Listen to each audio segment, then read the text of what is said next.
Баршаңызға сәлем. Бүгін түймедақ туралы өте маңызды, пайдалы ақпаратпен бөлісетін боламын. Каналыма тіркеліп қойыңыздар. Түймедақ ол асқазан ішек жолдары үшін оның шайы таптырмас ем болып табылады. Ол гастрит, бауыр аурулары, жаралар және де асқазан ішек жолдарының басқа аурулары үшін хош иісті түймедақ шайын ішуді ұсынамын. Бұл емдік сусын өте жұмсақ әрекет етеді.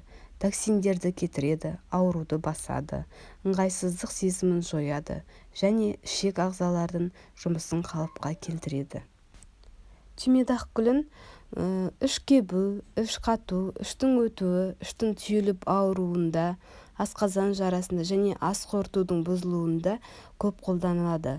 Сонымен қатар оның тұнбасы мен тұмауды, баспаны емдеп жазуға болады және дене қызуы түсіретін де қасиеті бар. Түймедақ жүйке жүйенің тыныштандыратын ең таптырмас емдік шөптердің бірі болып саналады. Ұйқыға жатар алдында түймедақтан демделген бір шыны шайдың өзі шаршауынды басып, тыныш ұйқыға жатуға ықпал етеді. Түймедақ гүлдерінің тұнбасымен компресс жасау арқылы көздің шаршауын басып, қызарғанын емдейді. Бұл өсімдіктің бүгінде косметикалық зат ретінде кеңінен қолданысқа ие.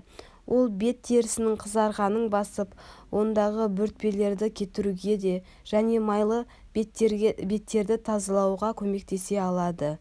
Өсімдіктің шашымызға тигізер пайдасы көп. Мәселен, шашты тазалап сусабынмен жуып болғаннан кейін гүлдің тұнбасымен шашыңызды шаятын болсаңыз, сусабынның құрамындағы зиянды химиялық заттарды залалын ауыздықтап, шашты қатайтып әрі нәрлендіріп қояды.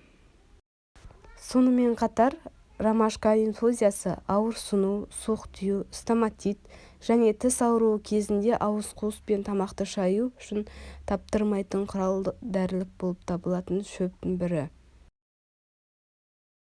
Пайдалы ақпараттардың бірімен бөлісетін боламын. Каналыма тіркеліп, лайк басып, комментарий жазып кетіңіздер. Сіздерге ұнады деген сенімдемін.